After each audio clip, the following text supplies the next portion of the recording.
61-58. Aye.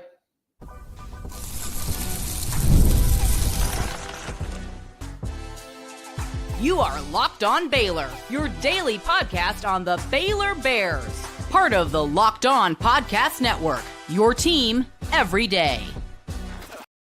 Whew. Welcome, Bears fans, to another Baylor basketball postgame after Baylor really makes it interesting, but beats TCU by that old scoreline, 61-58. Doesn't get much better than that.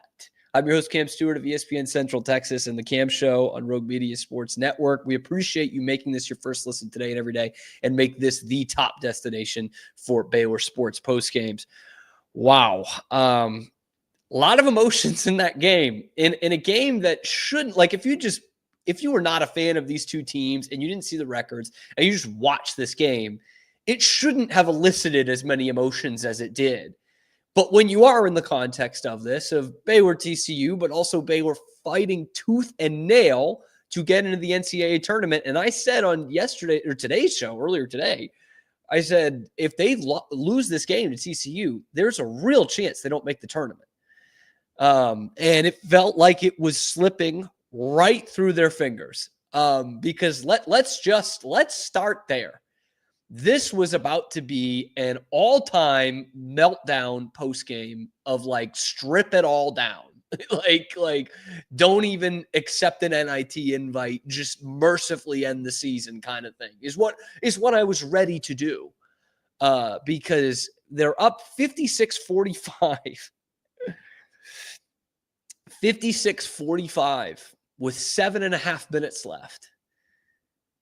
And they score 2 points for the next 7 minutes and 28 seconds and let TCU right back into it, tying the game in the last 30 seconds. And I don't know what the hell TCU was doing. I get the foul, the first foul, when you have one to give. I think it's a little overrated doing that, but I understand the call, and I think King talked about it on the broadcast, but Scott Drew's already drawn up his play and they don't have any timeouts. So make him foul him and make him come up with another play. And especially with this Baylor team, make this Baylor team ad lib. Good luck. That's probably a good decision there by Jamie Dixon. And then the guy fouls again when Rob really hasn't gone downhill yet. He's really not that much of a threat at that position. And he fouls him with 2 seconds left in a tie game. It was just not smart basketball, to be honest with you guys. I know it comes down to the final seconds, but this was not an entertaining basketball game for most of it. And 33 minutes into this game, I was ready to come on here and say that might have been one of the best performances Baylor's had all year. I think they gave too many chances to TCU, but with this team that you've got, the context of this team, like you have to take that into account. They are going to give teams chances. They're not that good. So that's going to happen, but they kept TCU at arm's length for most of this game. They kind of let them back in it before the end of the half, and it's tied at the half. And then Baylor controlled the first 13 minutes of the second half. And it's the Baylor offense at the end of games that we've seen the last 2-3 seasons. They completely let the other team back in it. Like they couldn't do anything offensively. There was no direction. There was no hot hand to give it to. Nothing. They've struggled with that last year when they did have hot hands to go to.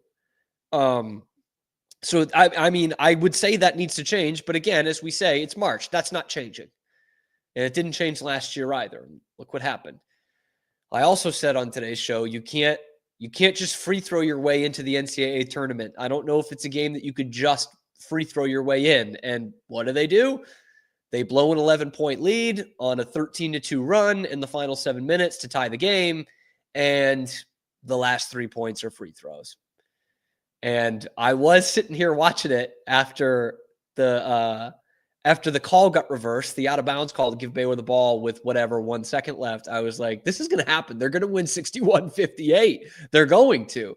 But TCU did make it interesting on that final shot that we didn't really get a camera angle of in real time. But you got to win. I mean, you got to win. I could qualify it by saying TCU's not a very good team, but they're right around this. They're tied in the standings with you. I could qualify it by, saying it was not a great home environment for TCU. I don't know about you guys, but listening to it on TV, I certainly heard a good crowd noise when Baylor scored, more so maybe than when TCU scored. But at the end of the day, this is a Baylor team that's not very good. They're good at times, but not very good. And they needed this win, and they got this win. You needed to beat Oklahoma State and TCU. You beat Oklahoma State and TCU. Saturday, we'll talk about later this week. It's going to be an interesting one because Houston's already wrapped up the Big 12 championship. Interested to see kind of how they handle it. I mean, they'll still be battling for a 1 seed, and it's not as nailed on for Big 12 teams as it has been in the past. But anyway, Baylor wins over TCU. It was really, they let it get way too interesting. I don't know that there was any performance in this game that I was just like, wow, about time this guy woke up or whatever. Norchad is a very good game, 19-12. And I thought his best game in a while here. I thought he was really in tune. Remember, Uday kicked the crap out of him in that last game. And Uday has 2 points in the whole game, takes 1 shot. In 30 minutes, Ernest Uday took 1 shot. What did he have? 16 and 16 against them last time? And that 1 shot, if I'm not mistaken, was a transition alley-oop in the first half. So, I mean, credit, tip of the cap, big time to Norchad Omier on the defensive end especially, and to put 19-12. Like that's the performance you needed from him in a big-time game.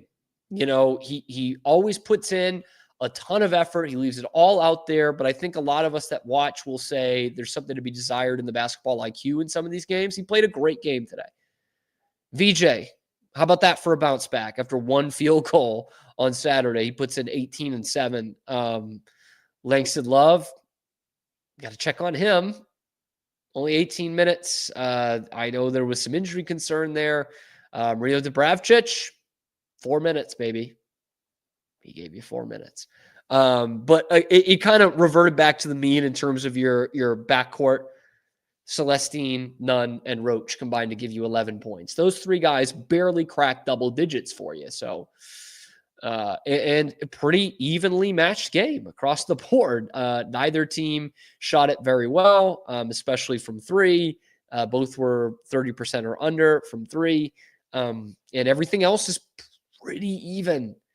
Fast break points was more TCU. They can get out and run. That's about their only offense, and they played more guys, but that's about it. Baylor needed a win. It was not pretty. It was not a great advert for Big 12 basketball. As Herb Brooks would say, it looks like 2 monkeys trying to hump a football most of the time, but Bears get the win. In the perfect score line. It's that score line again, 61-58. And there's a lot of that in the chat. A lot of that in the chat. Bear the truth. 2 bad teams play an ugly game, but Baylor comes out on top. I mean, that's got to be it. Like that's it. I hate to be pessimistic if that sounds pessimistic, but it was 2 teams that are either not quite tournament caliber or just barely tournament caliber, and they didn't play a great game, but Baylor won it. And Colin says could be a tournament clinching win. It could be. I think it is. Like, if you're asking my opinion too, which some of you might be, I think it is. I think that gets you there. They've got the 20 wins. Like, I think from this point forward, like, let's say you lose 2 games before the NCAA tournament. It's going to be to Houston, and it's going to be to, someone else that's going to make the tournament in this conference. So I think that's probably going to get them there. And Scotty B points out that TCU might well be NIT bound now because of that. Yeah, they were on the bubble coming into this. I don't know who they play on Saturday. And maybe if they beat whoever they have on Saturday and it's a good win and they win a couple games at the Big 12 tournament, maybe they sneak in, but I doubt it. I mean, it just wasn't, there's just not a very great team. Pete Souza, friend of the show. Check out his show, by the way, every day, 10 Central Time, live on YouTube. A lot of Baylor stuff on there. He said, Norchad Omier is the most underrated player on the planet.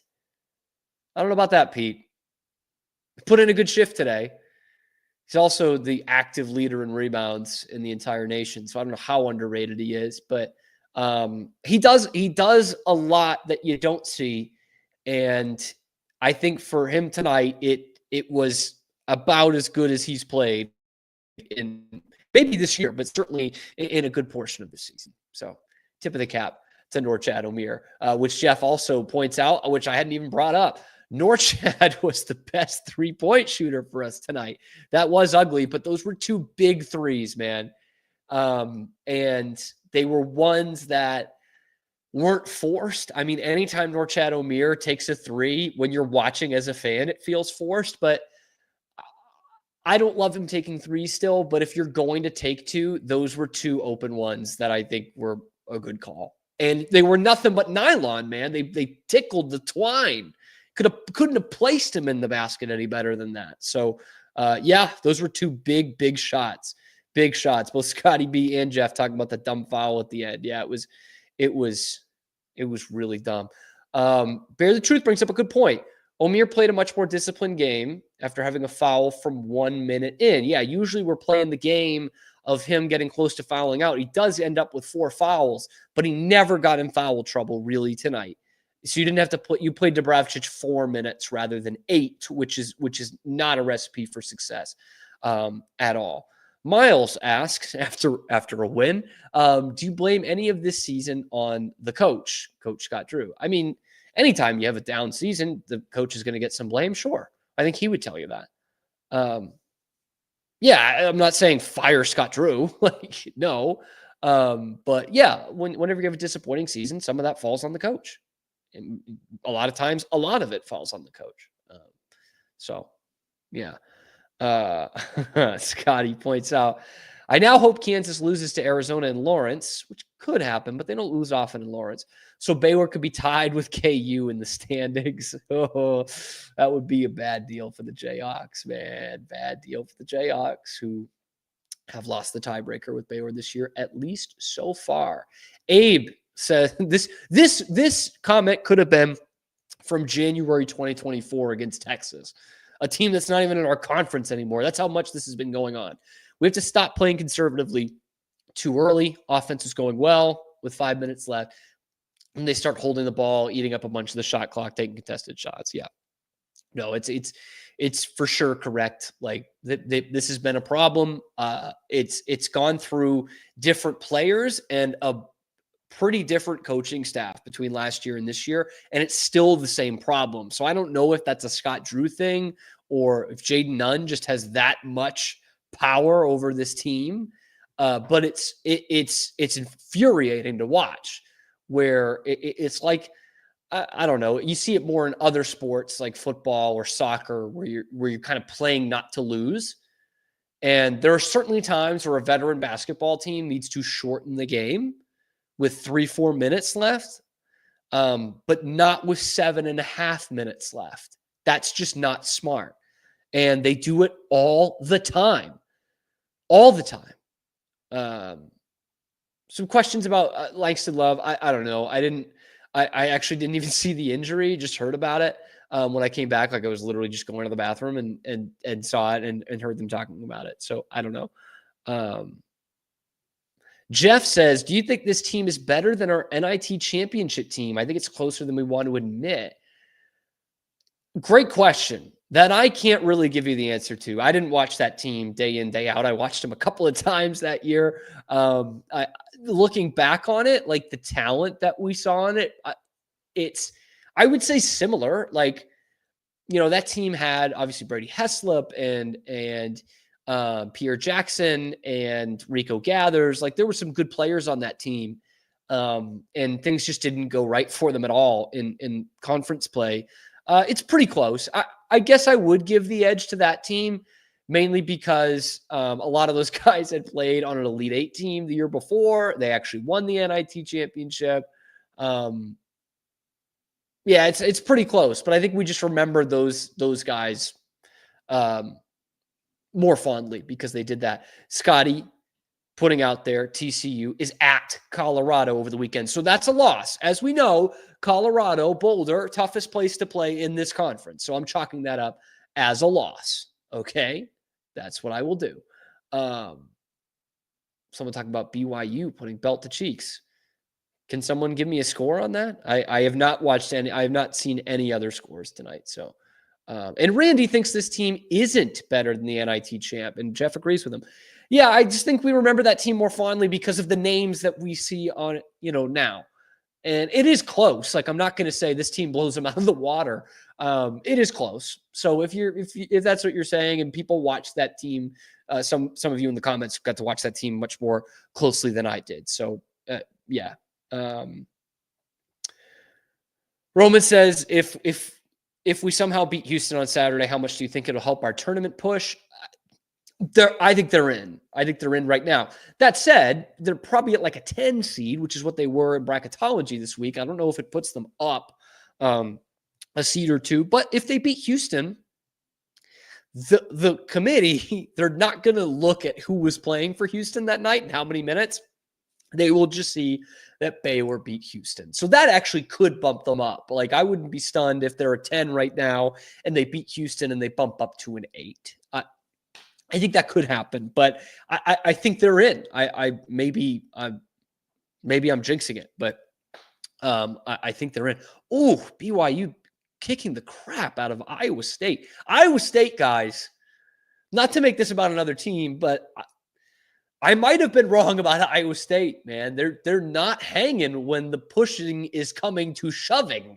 Okay, I really thought that was a Final Four team, and I know they've been overrated at some points over the last few years, but man, like, yeah, they have been like uncompetitive in some of these games.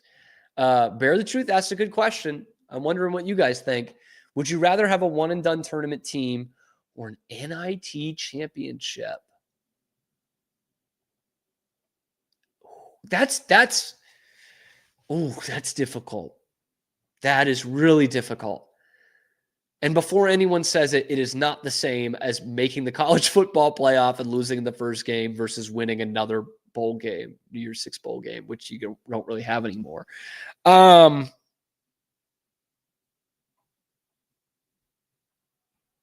I'll say in the future that I'd rather have them win the NIT championship, because if I'm living in the Northeast, then I can go to New York City and see them play for a championship. But if you win that, you're the 69th best team in the country, which is nice as hell. But like, didn't TCU win it a couple years ago? Like, it doesn't really get remembered, as we've talked about NIT teams for half this friggin' post game. But like, realistically, as a basketball fan, I'd probably rather them just go out in the first round of the tournament, which it looks like a lot of people are saying that. Selfishly, in order to go to the game, I would love for them to make the NIT championship. But I think you would rather just go to the NCAA tournament.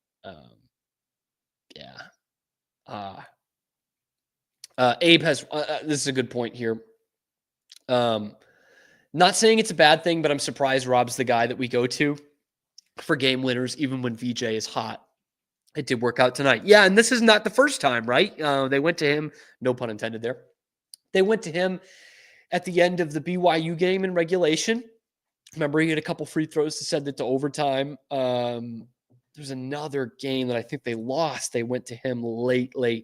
I don't know how much of that is them going to him and how much Rob Wright is calling his own number, especially in a game like this one tonight. They had a play.